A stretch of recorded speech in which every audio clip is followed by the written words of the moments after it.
다함이 없다라는 제목으로 잠시 은혜 나누기를 원합니다. 또 이 자리를 가득 채워주신 우리 천국 맘마 같은 우리 성도들 서로 함께 바라보며 반갑습니다. 인사하겠습니다. 반갑습니다. 네. 좌총용 우백호처럼 이렇게 자리를 하셨네요. 네. 힘이 없는 자는 굴복하기 쉽습니다. 그렇죠? 힘이 없으니까 힘 가진 자, 권세 있는 자에게 굴복하기 쉽겠죠. 또 반대로 힘이 있는 자는 군림하기가 쉽습니다.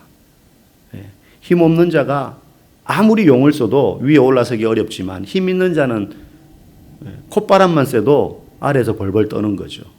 그게 이제 어떤 사회적인 현상만 봐도 뭐 높은 지위에 있는 사람이 한마디 하면 그냥 아래 사람들은 벌벌 떨고 그러지 않습니까? 뭐 예를 들면 뭐 삼성 회장이 또 뭐 어디 현대 회장이 예를 들어 담배를 피다가 하려고 하면 담뱃질을 털라 그러면 어떻게 하겠습니까? 잽싸게 재때리를 갖다 바치는 것 아니겠습니까? 말할 필요가 없는 거죠. 단편적으로 보면 그렇다는 거예요. 그래서 힘이 없는 자는 굴복하기 쉽고 힘 있는 자는 군림하기가 쉬운 게 이 세상입니다. 간혹 가다가 힘 있는 자가 힘 없는 자를 돕는 경우는 있습니다. 그런데 한두 번 돕기는 가능하겠지만 계속해서 지속적으로 돕기는 굉장히 어렵습니다. 뭐 특별한 사연이 있지 않은 다음에야. 그리고 자신의 그 지위, 권력, 그 능력을 포기하고 그 힘없는 자와 같아지기는 거의 불가능합니다. 한번 체험해 볼 수는 있겠죠. 높은 뭐 자리에 있는 정치인들이나 기업의 회장들이 뭐 겨울 되면 연탄 봉사를 한다든지 어디 시설에 사회 시설에 가서 목욕 봉사를 한다든지 뭐 김장 담그기를 한번 할 수 있습니다. 근데 그 사람들이 매일 그 일을 할 수 있겠습니까? 아예 그 직함을 버리고 그 자리에서 내려와서 그렇게 살라 그러면 할 수 있겠어요? 불가능합니다. 네, 불가능합니다. 그런데요, 그 불가능한 것을 하신 분이 바로 예수님이시죠. 체험하러 오신 게 아닙니다. 그분은 우리와 같아지셨어요. 존재가 다른 분인데 전혀 다른 낮은 그저 회장이 경비 아저씨가 되는 게 아닙니다. 그럼 같은 사람이 직업만 바뀌는 거죠. 근데 예수님이 우리와 같아지셨다는 건 그냥 지위가 낮아진 정도가 아닙니다. 다른 존재가 되신 거예요.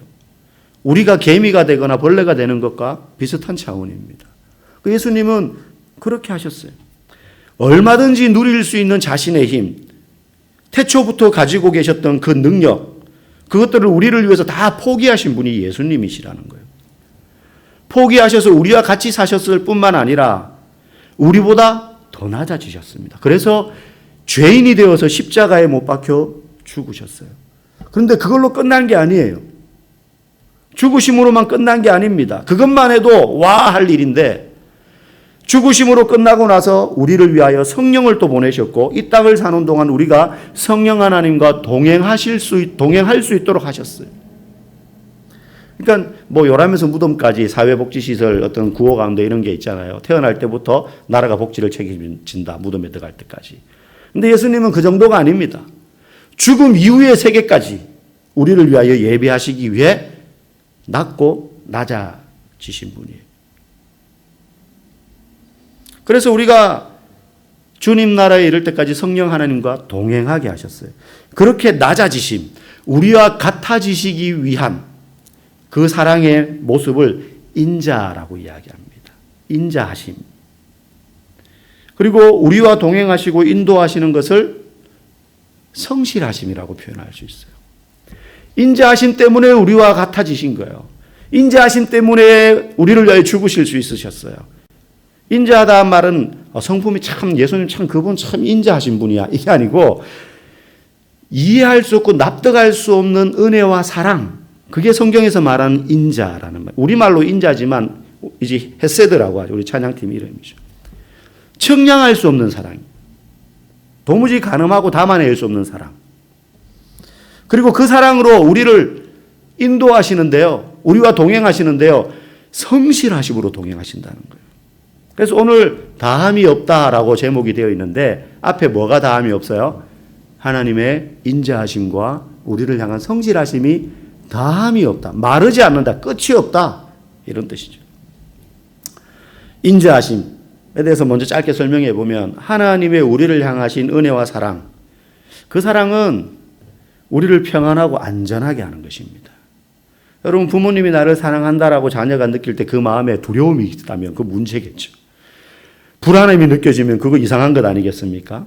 아이가 불안하고 두렵다가도 부모가 그 아이를 안아주면 그 부모의 사랑을 느끼면서 아이의 마음속에는 어떤 감정이 들어요? 안전함과 평안한 마음이 들게 마련인 거죠. 하나님의 사랑과 은혜도 우리를 안전하게 하고 평안하게 한다는 거예요. 그러나 그 안전함이 아무 일도 일어나지 않는 안전함이 아니에요.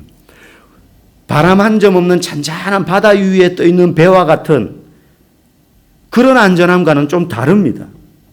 푸른 잔디밭을 아무 걱정 없이 천진난만하게 웃으면서 뛰어다니는 어린아이가 느끼는 그런 안전함과는 또 좀 달라요. 오히려 그 안전함이란 폭풍 치는 바다 가운데 우리가 있지만 때로는 우리 인생이 그렇지 않습니까? 옆에는 산이 터지고 밑에서는 땅이 갈라지고 난리가 나더라도 그 바다 한가운데에서 그리고 갈라지는 그 땅 한가운데에서도 하나님이 우리와 함께 계시기 때문에 우리가 안전하고 평안할 수 있다는 거예요. 하나님이 우리와 함께 계시기 때문에 우리에게 아무런 일도 일어나지 않는 안전함이 아니에요. 난리와 난리가 일어나는 한가운데에도 내전이 일어나서 막 옆에는 집이 날아가고 포탄이 터지는데 피난 가면서 그 아이를 품에 안고 있는데 엄마는 얼굴이 일그러져 있지만 두려움으로 아이는 그 엄마 품에서 편하게 잠을 자고 있는 어느 퓨리처 상을 받은 사진 기자의 사진을 본 적이 있어요. 우리의 인생이 그런 가운데 있는데도 하나님이 우리와 함께 계시기 때문에 우리가 안전함과 평안함을 누린다는 거예요.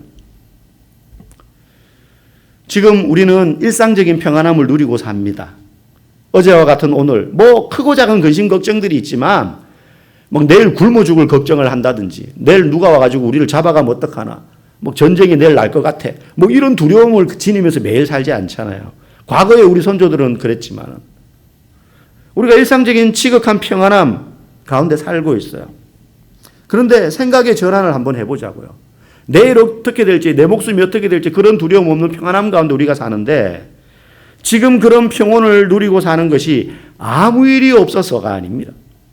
여러분, 우리가 지금 평안하게 매일매일을 사는 게요, 진짜 아무 일도 일어나지 않아서 평안한 게 아니에요.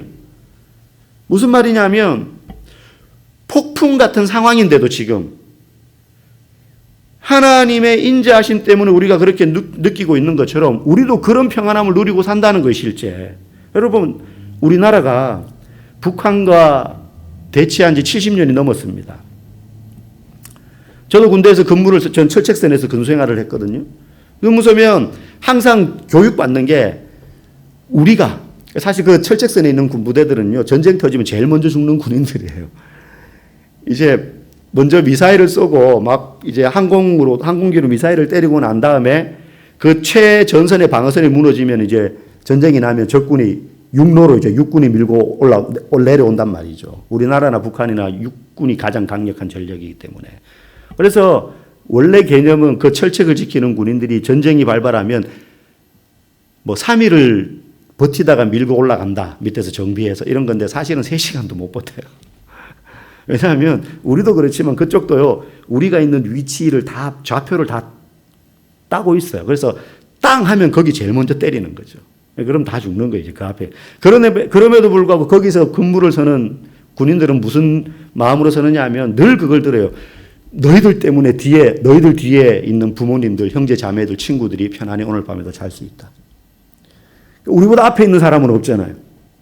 그 철책보다. 그러니까 너희들 때문에 너희 뒤에 있는 국민들이, 형제, 자매들, 가족들이 평안히 잘 수 있다.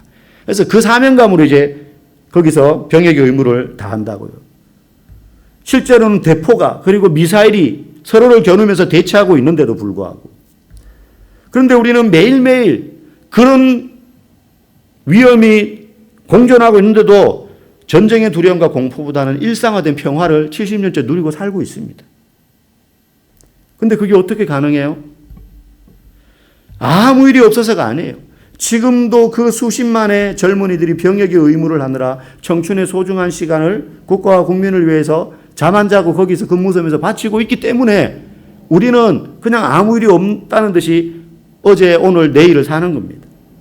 근데 만약에 어느 날 군인들이 다 사라진다고 생각해 보십시오. 이 땅에 군인들이 없어요. 그럴 리는 없겠지만 가정해 보자는 거예요. 그러면 지금의 평온함이 내일도 유지된다고 장담할 수 있겠습니까? 생각만 해도 끔찍한, 우리가 상상할 수 있는 가장 최악의 일들이 일어날지도 몰라요. 그래서 지금 우리가 누리는 일상의 평안함은 아무 일이 일어나지 않도록 하고 있기 때문에 아무 일이 없는 것이지, 진짜 아무 일이 없어서 누리고 있는 게 아니라는 거예요.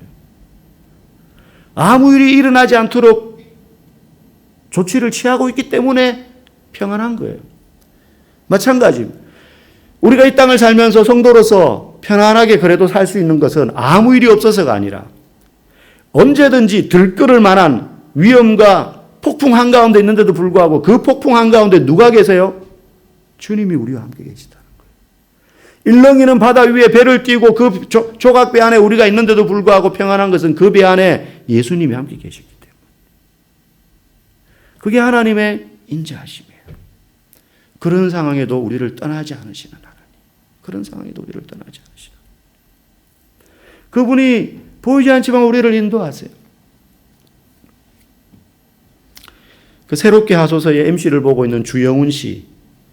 요즘 젊은 친구들은 잘 모르겠지만 그분이 뭐 우리나라에서 몇 손가락 안에 드는 작곡가 아니겠습니까? 유명한. 많은 히트곡을 과거에 내고 연예 활동도 오래 했던 사람이에요. 근데 지금 거의 연예 활동 안 한 지 오래됐고 이제 그 CBS에서 새롭게 하소서를 이제 진행한 지 오래됐는데 그분이 어느 자리에 가서 아마 간증이었던 것 같아요. 내용 중에 이런 이야기를, 자기 아버지는 미국에 있는 개척교회 목사였다는 거예요. 아버지가, 주영훈 씨 아버지. 그래서 그런 말을 하는 거예요.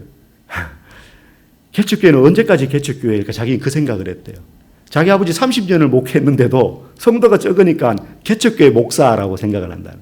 근데 자기가 새롭게 하소서를 진행하면서 수많은 개척교회 목사님들, 선교사님들을 만나고 이야기를 듣는데 그분들 중에 많은 분들이요, 뭐 하나님께서 이렇게 은혜 주시고 이런 것들 간증하는데 인간적인 어떤 고뇌들을 이야기하는 게 아버지로서 자녀들에게 마음껏 후원 못하고 뭐 브랜드 신발 하나 못 사 신기고 뭐 이랬던 것들이 참 미안하다라는 마음을 항상 가지고 있다. 그런 분들이 꽤 많았다고 해요. 자기가 그걸 너무 공감했대요. 자기 아버지도 그런 분이었으니까 어쩔 수 없이. 그런데 그런 이야기를 쭉 듣는 가운데 그 많은 분들을 만났는데 나중에 그 자녀들이 다 어떻게 됐느냐 보니까 다 목적지에 가 있더라는 거예요. 그 흔한 무슨 유명 강사 강의를 듣거나 뭐 대치동 가회를 받거나 명문대를 보내거나 뭐 다 그런 게 아닌데도 거의 그런 거 못하고 자랐는데도 나중에 보니까 하나님이 기뻐하시는 자리에 다 가 있더라는 거예요. 가 있더라는 거예요. 하나님이 인자하심으로 그 백성을 돌보신다는 거죠. 그러니까 누구 보고 가느냐? 하나님 보고 가는 거예요. 아버지 보고 가는 거 아닙니다. 엄마 보고 가는 게 아닙니다. 하나님 보고 가는 것입니다. 결국 성도의 삶은. 우리가 누리는 삶의 안정과 평안함은 그 하나님의 인자하심 때문에 그런 것이지 그 인자하심이 없다면 마치 군인이 없을 때처럼 우리의 삶은요 죄로 인하여서 멸망할 수밖에 없는 그런 인생이 된다는 것을 여러분 기억하셔야 합니다. 그러니까 하나님의 인자하심이 오늘도 우리의 삶 가운데 얼마나 풍성이 있다는 것인지를 우리가 알 수 있는 것이죠. 두 번째, 하나님의 성실하심은 어떻습니까? 여러분, 부모가 자녀를 키울 때 사랑으로 키우지 않는 부모가 어디 있겠습니까? 그런데 그 사랑에는요, 그저 아이고 예뻐라, 아이고 예뻐라, 아이고 내 새끼 이것만 사랑이 아니잖아요. 똥 싸도 예쁘고 이것만 사랑이 아니잖아요. 부모의 사랑에는 철저한 성실함이 따라야 됩니다. 아무리 힘들고 피곤해도 부모들은 성실함으로 자녀를 길러내는 거예요. 성실함으로. 부모의 인자한 사랑으로 그 자녀가 먹고 마음이 자란다면 부모의 성실함으로 그 몸이 자라는 거예요. 어떤 부모도 처음에는 다 초보 부모 아니겠습니까? 사실 모든 부모도 자기 일상을 사는 것만으로도 버거울 때가 있는 사람이잖아요. 저도 이제 이런 경험들이 있으실 거예요. 아이들이 어릴 때인데 어느 날 이제 대신방을 마치고 밤늦게 들어왔는데 애가 잠을 안 자요. 보니까 아내는 이미 하루 종일 애 뒤치다꺼리 하다가 지쳐서 널브러져 계십니다. 그래가지고 이렇게 이불처럼 이렇게 퍼져 있어요. 그러니까 뭐 힘들죠. 근데 저는 또 내일 새벽 기도를 나가야 돼요. 4시 40분, 30분에 일어나야 돼요, 또. 한 10집, 11가정 신방하고 나면 진짜 어떨 때는요, 밥을 한 끼도 안 먹어요, 그 신방 기간 동안. 근데 가는 집마다 제철 과일을 계속 먹어요. 다들 사과, 배, 포도 뭐 이런 거, 딸기. 그거를 한 8, 9집 먹고 나잖아요. 쏙이요, 막. 이상해요, 느낌이. 배가 안 고픈데 배가 고픈 것 같기도 하고 속이 냉한 게 근데 아무것도 안 먹고 싶고 하여튼 그래요. 그 상태로 이제 뭐 9시, 10시 이렇게 돼가지고 들어오면 이제 애가 그냥 눈이 말똥말똥한 거죠. 자야 되는데 이쯤에. 애는 잘 생각을 안 합니다. 미쳐버릴 것 같아요, 어떨 때는. 근데 어떻게 합니까? 부모니까 힘들어도 애를 안고 자장가를 부르고 궁뎅이 토닥거리고. 근데 또 우리 애 중에 어떤 애는요, 안고 있어야 서서 돌아다니지 앉으면 깨요, 또. 앉으면 깨는 애가 분명히 있어요. 30분, 1시간 잠들 때까지 거실을 돌아다닙니다. 그러다가 안 될 땐 또 어떻게 합니까? 최후의 수단으로 차에 태워가지고 동네 한 바퀴 돌죠. 뭐 어쨌든 하여튼 재워야 돼요. 그래야지 그 다음 또 일상이 되니까. 아내가 대부분 그 역할을 평소에 하지만 또 같이 나누어질 때도 있죠, 가끔. 근데 그러고 나면 다음 날 이제 비몽사몽입니다. 하루 종일 그냥. 내가 지금 깨 있는 건지 자고 있는 건지 이제 막 약간 정신이 없는 상태로 또 이제 지내는 거죠. 거의 10여 년을 이제 그렇게 하는 거죠, 연달아서. 그래도 부모이기 때문에 그렇게 하면서 자녀들을 길러내는 것 아니겠습니까? 그게 부모의 성실함이죠. 부모의 성실함이죠. 그걸 애들이 알 리가 없지 않겠습니까? 지가 부모가 돼봐야 아는 건데, 어떤 마음고 불변의 진리죠. 저희도 다 그런 시간을 거쳐왔고. 그런데 우리 하나님은 그보다 더 성실하신 분이에요. 우리를 향한 사랑과 함께 성실하심 또한 다함이 없어요. 오늘 3절 4절 말씀 우리 같이 한번 읽어보겠습니다. 주께서 이르시되 나는 내가 택한 자와 언약을 맺으며 내 종 다윗에게 맹세하기를 내가 네 자손을 영원히 경고히 하며 네 왕위를 대대에 세우리라 하셨나이다. 자, 하나님의 성실하심이 여기서 나타나요. 하나님이 성실하실 수밖에 없는 이유가 있어요. 언약을 맺으시고 그것을 행하셔야 되기 때문에. 하나님이 못하시는 것 중에 하나가 거짓말 못하세요. 약속한 것을 어기지 않습니다. 못하십니다. 약속한 것은 지키셔야 돼요. 우리는 상황 따라 급박하면 아유 다음에 뭐 이렇게 할 수 있죠. 하나님 그러지 않아요. 다윗과 언약을 맺었고 맹세하기를 네 자손을 영원히 경고히 세우면 네 왕위를 대대에 세우리라. 사실 이 말씀은 실제 역사 속에 다윗의 왕가는 끝이 납니다. 바벨론에게 멸망당하면서 끝이 나요. 그런데 여기서 말하는 네 자손을 영원히 경고히 세우며 네 왕위를 대대에 세우리라. 이것은 예수님을 통하여 이루어지는 말씀이거든요. 아무리 시간이 오래 걸리더라도 하나님 그 언약을 지키세요. 어떻게? 쉬지 않는 성실함으로, 부지런함으로. 그 약속을 지키기 위해서 하나님은 쉬지 않으십니다. 여러분, 데이트를 하게 되면 게으른 사람도 부지런하게 만듭니다. 그 약속을 지키기 위해서 내가 원래 해야 될 집안일을 미리 다 해치워버립니다. 평소 같으면 그렇게 하지 않겠지만 왜? 그 시간을 확보해야 되니까. 아니면 데이트하고 와가지고는 잠 못 자고 그걸 해야 됩니다. 그래야지 내일 또 살아가니까. 강제로 성실해지는 거예요. 약속이거든요. 데이트 약속은 나에게 가장 중요한 약속이거든요. 마찬가지. 하나님께서 우리와 언약을 맺으시고 우리의 삶을 인자하심으로 인도하시는데 어김없이 쉬지 않으시고 성실하심으로 우리의 삶을 붙잡고 나아가신다는 거예요. 우리가 읽지 않은 중간에 나오는 오늘 본문의 내용들은요, 하나님이 그 다윗과 맺은 약속을 이루기 위해서 어떤 일을 하셨는지가 쫙 나와요. 대적을 내어 쫓으시고 다윗을 강건하게 하시고 그 병마에 힘을 더하시고 뭐 이런 일들을 쭉 하세요. 어릴 때 이제 아이들이 걸음마를 이제 막 뗄 때 이렇게 뒤뚱뒤뚱 하잖아요.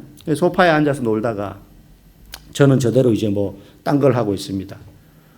근데 애가 이쪽에 있는데 뭐 이렇게 하다가 소파에서 떨어지려고 할 때가 있었어요. 그때 어떻게 합니까? 모든 아빠들이 번개같이 애의 목덜미를 탁 낚아채죠. 네, 탁 낚아챕니다. 아니면 뭐 다리로 탁 이렇게 받치든지 쿵 안 떨어지게. 딴 거 하다가도 왜 그래요? 딴 거 하는 것 같은데 신경이 그 애한테 가 있는 거예요. 이제 어느 정도 반사적으로 빡 움직이는 거죠. 이거는 뭐 애가 떨어지네 뭐 생각하고 이럴 겨를이 없어요. 본능적으로 애를 안전하게 붙잡습니다. 부모는 다른 일 하는 것 같아도요. 그 시절의 부모들은요. 크고 나서는 안 그렇지만 손이 많은 갈 시기이기 때문에 항상 아이들에게 온 신경이 가 있어요. 뭐 엄마가 음식을 요리를 막 저녁 준비를 하다가도 신경은 또 한쪽은 애한테 가 있어. 그래서 계속 쳐다보는 거죠. 하나님이 성실하심으로 우리를 도우시고 인도하신다는 것은 바로 그런 겁니다. 아이는 몰라도 부모는 그 아이를 향하여 한쪽 신경을 빼가지고 늘 집중하고 있는 것처럼 나는 하나님을 인지하거나 인식하지 못하는 어떤 순간에도 하나님은 나에게 항상 신경을 집중하고 계시다는 거예요. 하나님은 딴 일 하다가 일부 나에게 신경 쓰시는 그런 분이 아니에요. 나의 일거수일투족을 보시고 심지어 내가 잠을 자면서 전혀 하나님을 인식하지 못하는 그 순간에도 하나님은 우리를 향하여 주목하고 보고 계시다는 그게 하나님의 성실하심이에요. 단일 100분의 1초라도 우리에게서 시선을 떼지 않으시는 성실하심. 그래서 오늘 본문 1, 2절은 이렇게 말합니다. 우리 다시 읽어보겠습니다. 내가 여호와의 인자하심을 영원히 노래하며 주의 성실하심을 내 입으로 대대히 알게 하리이다. 내가 말하기를 인자하심을 영원히 세우시며 주의 성실하심을 하늘에서 경고히 하시리라 하였나이다. 지금 내가 신앙생활하면서 내 삶에서 내 입술로 내 말로 드러내겠다. 뭐를? 하나님의 인자하심을 영원히 노래하고 주의 성실하심을 내 입으로 대대히 알게 하겠습니다. 내가 찬양하고 선포하고 자랑할 게 뭐냐? 하나님이 내 삶을, 우리 가정을, 내 인생을 다함이 없는 사랑과 마르지 않는 성실하심으로 나를 지켰습니다. 나를 인도하셨습니다. 언제나 그분은 나를 떠나지 않으셨습니다. 우리가 마지막에 호흡이 닿을 때도 이런 고백을 감사함으로 드려야 되겠지만 매일 우리가 생각할 때마다 다함 없는 그 주님의 인자하심, 마르지 않는 주님의 성실하심, 멈추지 않는 그 사랑, 그것을 오늘도 우리가 인생에서 자랑하고 드러내고 그리고 오늘도 우리를 살아가게 하는 그 하나님의 인자와 성실하심을 감사하며 입술로 찬양하며 고백하는 복된 성도들이 되기를 주의 이름으로 간절히 축복합니다.